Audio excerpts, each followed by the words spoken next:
Well, hello and welcome again to another episode of the Imperfect Men's Club. My name is Mark Aylward, and I'm here with my friend and colleague Jim Gurley. And a little bit of a unique spin on today's episode. Jim is traveling, and he's currently in Mexico City, and so our acoustics on his end are a little challenged, but you'll be able to hear him okay. It'll just be a little bit echoey. Today we're going to talk in part because of some of the things that have happened to Jim on his trip about the topic is resistance. It's a big topic. We can go a lot of places with it, but I think the little bit of talking we've done so far before we hit record was back again to the middle of our wheel and the self. And this is another self-awareness thing, and probably a lot of other self hyphen something, which we can get into. The other thing that has come up is the book by Stephen Pressfield, the War of Art. And it's all about resistance, among other things. It's about being a professional. It's about showing up every day. It's about a number of things. But this idea of bumping up against resistance, Jim's apparently bumped up into a couple of pieces of resistance in his travels, just the language barrier, I suppose, and cuisine, water, airlines, the list goes on. And one of the things that Jim asked me was, how I feel about this idea of resistance. And I said something along the lines of, the older I get, the more I'm in favor of resistance. It's a positive thing for me. If I'm pressing up against resistance, I most of the time feel like I should press a little harder. But I also the caveat I would throw on there is that resistance is much like anything that's potentially painful or potentially harmful. It causes me to pause, and I use that pause methodology just to regain whatever objectivity I can, dismissing the emotion, because I don't like making decisions based on emotion. I like to be as objective as possible. So the pause, regain the objectivity, and then go, okay, I've mitigated the risk of pushing back against this resistance, so I'm going to press forward. And that's kind of the foundation of the conversation. Jim, maybe you can share some of your resistance stories with us.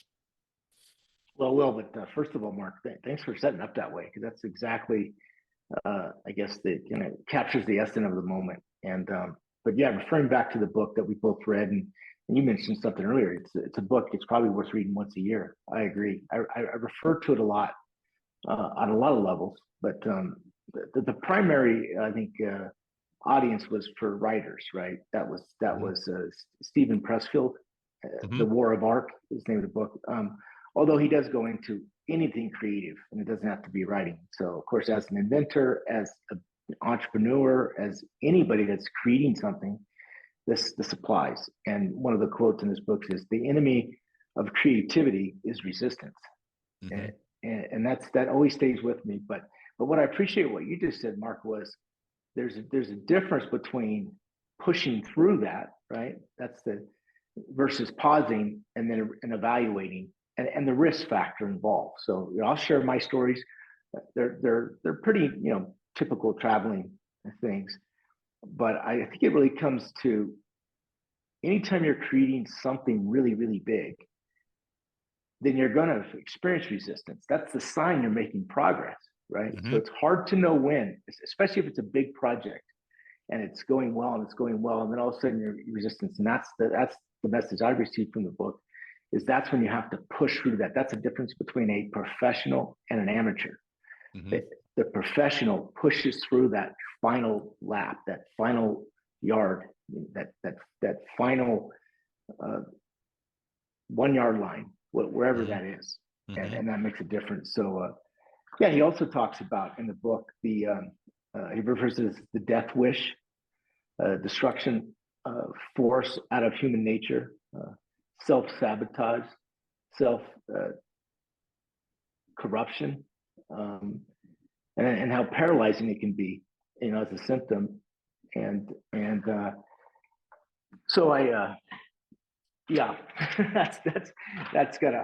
I guess we'll get into more of the specifics, but if I was to kick off my trip, it's a 4 day trip to New Mexico, or not New Mexico, but Mexico City. First time I've been here. I've been to Mexico several times, but It's a beautiful country, more European than I think people realize Mexico City is. But the trip started off well, and I remember on Friday morning, it was an early flight, so the line is crazy long. I mean, like I was there an hour early. Luckily, I had TSA, so I went straight through, but would have never made it without that. No way, even though I was an hour early. So there's the first resistance, right? Then I go to check into the hotel. Of course, the key code doesn't work. That's resistance too. Go to the grocery store, can't read any labels because it's a different language. And but that's typical travel stuff, right?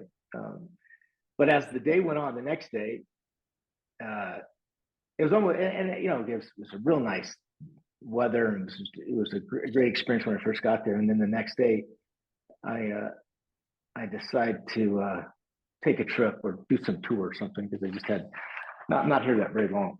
So the Uber address I gave, I went to 3 different Uber drivers to get to this destination. First of all, the address only said 10 minutes away, and then it turned out to be it was an hour away because everything's very far. So after 3 Uber rides and the wrong address, I realized, hey, maybe I shouldn't be trying to do this, right? So that was the first, and then I said, well, I'll make the best of it. Came back and tried of course, the hotel equipment, gym equipment doesn't work. There's resistance because that's a different language. Just resistance. And and then that's right. I tried 2 other gyms. Went to 2 gyms yesterday. They were both closed. Didn't say that online. Went out to dinner. Couldn't read the dinner menu because it was in a different language. So ordered a bad meal. And then, that's been my travel experience. So pretty minor stuff. But it is. I'm asking myself, what's going on here? Maybe the universe is trying to tell me something. Well, I think you do have to pay attention to that stuff. I guess it's kind of a double-edged sword for me. I was telling you about this Australian comedian I went to see yesterday at this festival, this fringe festival, and it's a weird vibe, man. There's people, 50% of the people there are coming at the world from a completely foreign angle than I.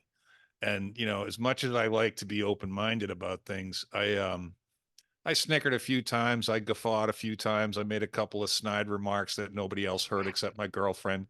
But I went, even though it was. I have a question though. Why did you go? If that's not your peeps, that's not your I crowd. She likes stuff like this, and she likes to support local projects, local companies, local store owners, local, and she likes to go out more than I do. So every once in a while, I have to overcome my resistance because I'm claustrophobic. I'm big. I don't fit in most seats without bumping up against somebody else, which makes me more claustrophobic. It was 95 degrees outside, and we had to walk a half a mile from the car. I knew what I was getting myself into. I completely 100% did it for her. And she was very appreciative of that. And so, that's another place that resistance exists, I'm sure, in almost every relationship. All relationships is like the guy wants to do one thing, the gal wants to do something else. I bump against that pretty frequently, and we agree on most things. But she likes to dance. I fucking hate dancing, so little stuff like that. I feel an obligation to the relationship and to her because I love her and I respect her every once in a while to just compromise. And, that's me overcoming my own resistance. And usually the other thing that's really cool about her, Jim, is, I don't know if it came up when we met, she puts this 20-minute rule in place where no matter what we're doing, if one of us doesn't like it in 20 minutes, we leave. And it's amazing how much pressure that takes off, how much resistance that eliminates. Because it's like, I can do anything for 20 minutes, That's right. Yeah. Isn't that but cool? An hour and 20 minutes, yeah. Oh, also, like you said, it removes the anxiety. And what a great idea. Yeah, it is. It's a cool tool. You should put it in play next time you have to do something you don't want to do. Yeah. Yeah. But that's what resistance is, right? Doing stuff you don't want to do in the moment because of something, some force, you know? Yeah. Yeah. Talk more about risk. You said something about not being foolish. Is there one thing to take? Well, yeah, I mean, What, yeah, what were, one of the most resistant things that I ever bumped up against was the decision to start my own company way, mm-hmm, way back in the future. Everybody in my world, including my father, who I idolize, thought I was nuts. And but I knew in my heart that because of the 5 years I'd spent working for Paul, my mentor, I was ready. That's how I mitigated the risk of starting my own company. I did it on behalf of somebody else's dime for 5 years. And all I had to do was replicate what I'd already been through. And no one else in my world, because there aren't any entrepreneurs in my world other than me and now my kids, they had no knowledge of how much right. risk that was or how little risk that was. And I remember just to this day thinking, this isn't risky at all. This is what I'm Mm-hmm, destined to do.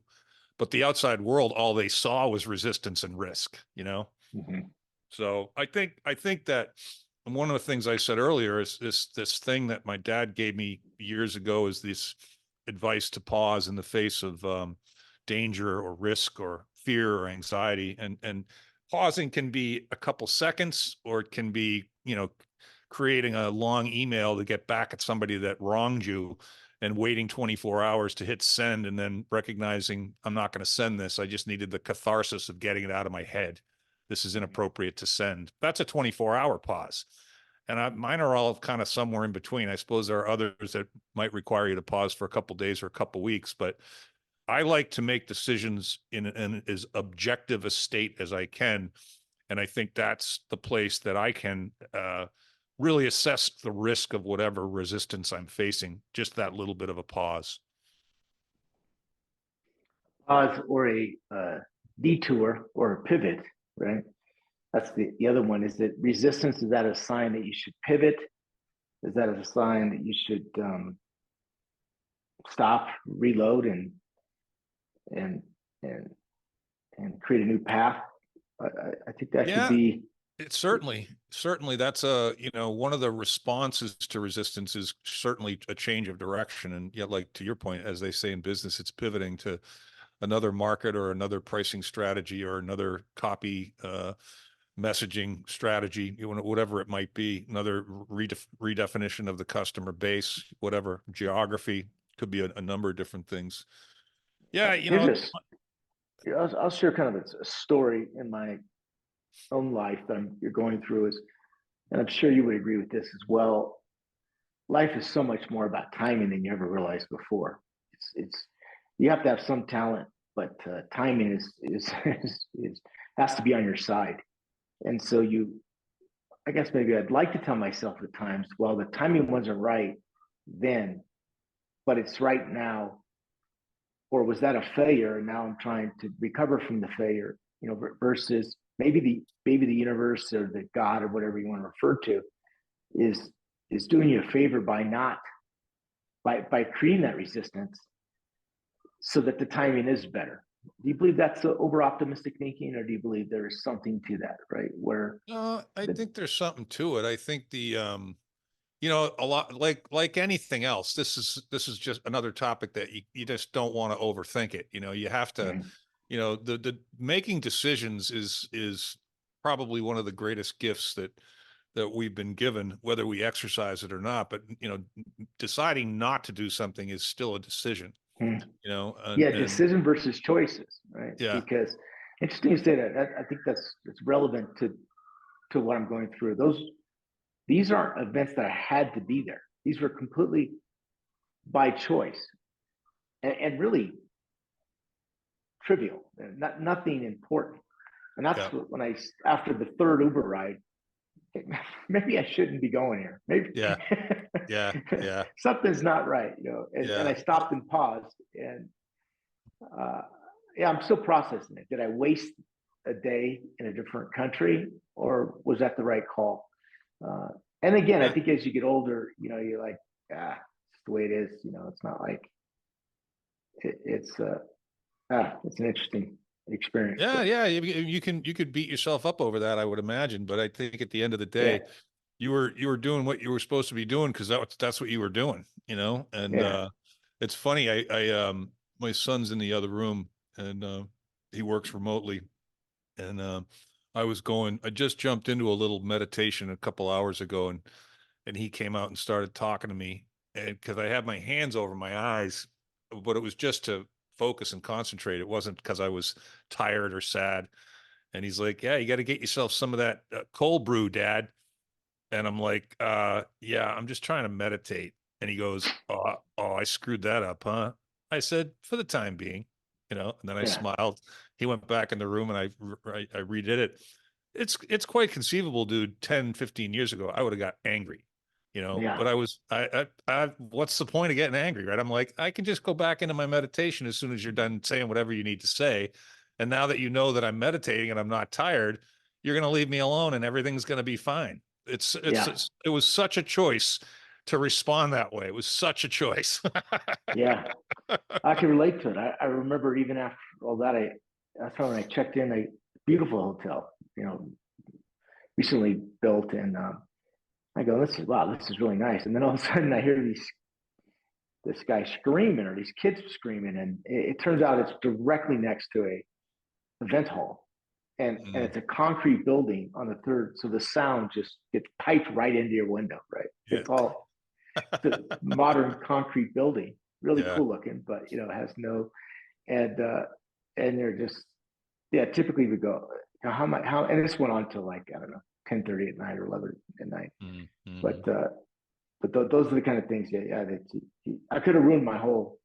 If you let it get into your head, then you're gonna go, Yeah. I can't. Yeah.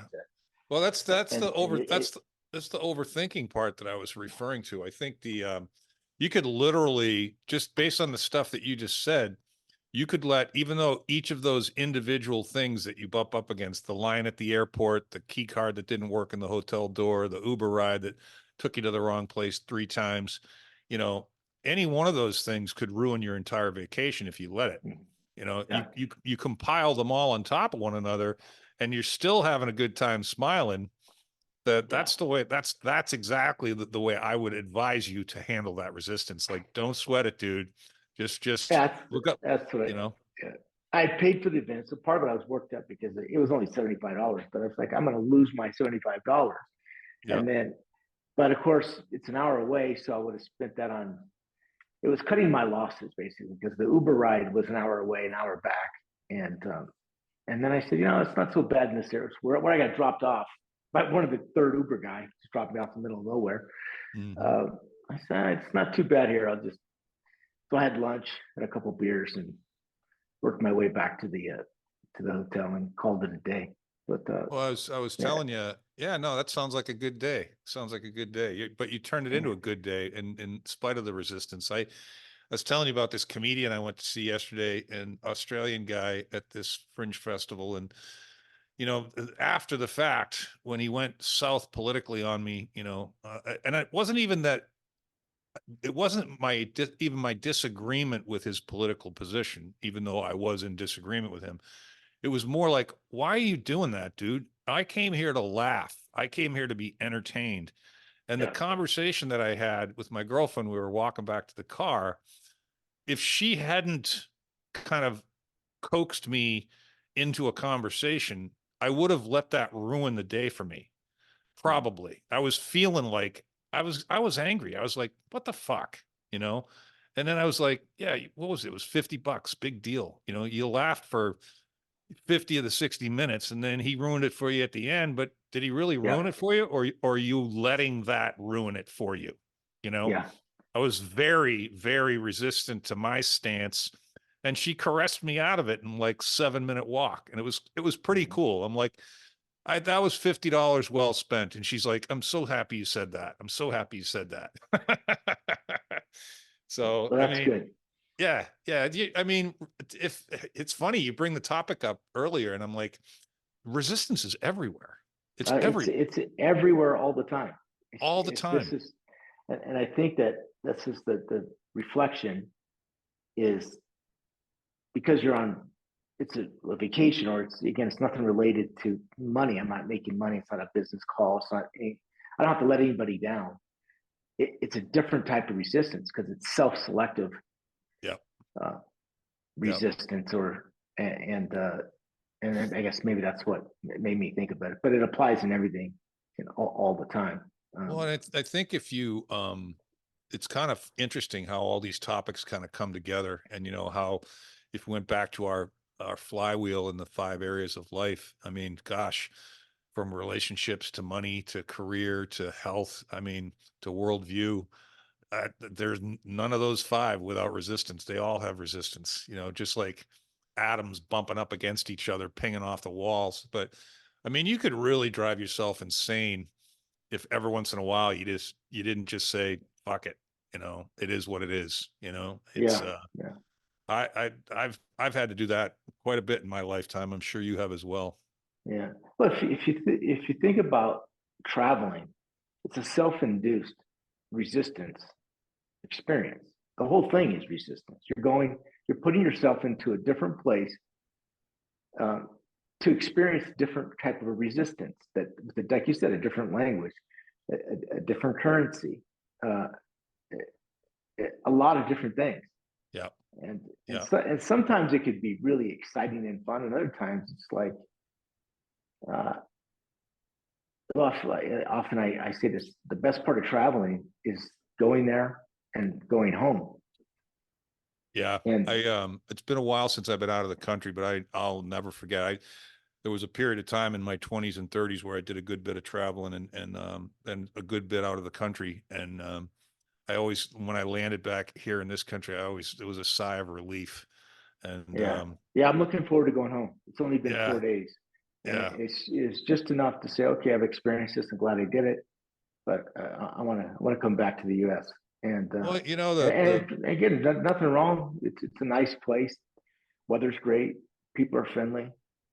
It's just yeah, yeah. It's one of the places where the most resistance exists right now is in the political landscape, and I think that the appreciation for America is kind of waned, and I'm very resistant to that for exactly what you're talking about.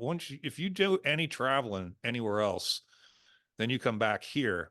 I mean, even just convenience, even accessibility to things. It's not like it was 30 years ago because the world has modernized, but it's still there. I still firmly believe this is the best place to live in the world. And I'll go visit anywhere. I think traveling is awesome. I think seeing other well, countries and other cultures is great. But I like the yeah. idea of coming back here. You know. Well, there's no question it's the best place to make money is the U.S. But I'm not sure it's the best place to live. If you had the option to live in different places, what some people do, there's no question the U.S. is the best as far as the quality. Maybe not the best, but there is many places in the world that have a high quality of living and have a Mm-hmm. lot less resistance politically and a lot of levels. I mean, Mexico is like any other big city. It's one of the largest cities in the world, from what I understand. Um, but it doesn't have a huge homeless population like San Francisco does. Mm-hmm. Um, yeah, I man, I lost my train of thought, Well, but it's yeah, also, Jim, you'd be the first to admit it. California is a pretty unique state, and yeah, I don't say that favorably. It used to be a lot nicer than it is now, and it's pockets, like you said, where yeah, you live is gorgeous, and 30 minutes yeah, away, it's people shooting yeah, drugs and defecating in the street. yeah. I know what I was saying. It came back to me now. Is I also you don't realize how important communication is. Part I've been traveled many countries, and you would typically find somebody to speak English to pretty quickly and easily. You always try to respect their culture and try to speak their language as much as you can, but you'll run into people. And surprisingly or not, in Mexico, there's there's English speakers, but it's not as much as you would think. Hmm. The primary language is Spanish, and if Yep. you're not speaking Spanish, then it is not easy to move freely. So that Yeah. was the other part of resistance. I think we take it for granted when you have a common language. It also gave me some appreciation for people that has English as a second language or trying to learn English. Hmm. How difficult that is. It's constant resistance. Yeah, that's exactly, I think that'd be a good way to kind of wrap up the experience. Is that every every encounter experiences resistance when you don't speak the same language. Yeah. Uh, Yeah. and you can apply that to even our political conflicts in our own country. We don't even speak the same language anymore. I'm not talking. We use the same words and same language, but we see things so differently. There's no communication, Yeah. Yeah. and It's been, there's a complete breakdown. It's hard to convey your thoughts and feelings when you speak a different language, when you also disagree with somebody so much on things, and yeah. that's kind of Yeah. where we're at. It makes me think of a couple things. One is, because I used to speak Spanish. I still can get around in Spanish. I took it for 7 years, and Yeah. I was fluent in it for a few years and then just let it slide. But when if you try to speak someone else's language, they really appreciate that. And Mm-hmm. it feels like you're you're you're talking like a fool, because you know you're botching up the words, you know you're botching up the tenses or singular versus plural or whatever it is, or pronunciation. But the person that's listening to you is going, that's really cool that you're trying, Yeah. and you got to kind of remind yourself of that. It's not the Yeah. resistance isn't there like you think it is. And the other thing, maybe it's because I was watching a stand-up comedian live yesterday, is such an appreciation for people that are willing to get up in front of a microphone with a crowd. And Mm-hmm. I heard somebody years ago talk about, I think what you got to do when you're first starting out in your public speaking journey, when you're shaking and sweating and nervous and all that other stuff, is recognize that if you get up there and you sweat through your shirt and you fuck stuff up and you make the wrong statement or whatever, people aren't going to laugh at you. They're going to feel for you, because they admire the courage that it took for you to get up there, that they don't Mm-hmm. have, because they're not willing to get Yeah. up there. It's the opposite, Yeah. it's the Right. opposite. But courage and resistance go together. No They do. question about that. They do. Yeah. They do. Yeah. Well, yeah, no, I appreciate the stories. I appreciate the topic. This is a bit of an abbreviated episode because of our circumstances, but I don't know if you have any closing thoughts on resistance or not, Jim. I don't want to take your uh time away. No, not at all. I appreciate us getting this done, and we'll reconnect next week. Yeah, you're back home tomorrow. Oh no, I actually go to Chicago for Oh, that's until right. That's Friday. right. Yeah. You're home on Yeah. Friday. Well, you'll be back in the Yeah. States For tomorrow. conference All right. Well, next week. Yeah. we'll get a full blown Okay. one in next week, and travel safe, dude. All right. Thanks, Mark. You're welcome.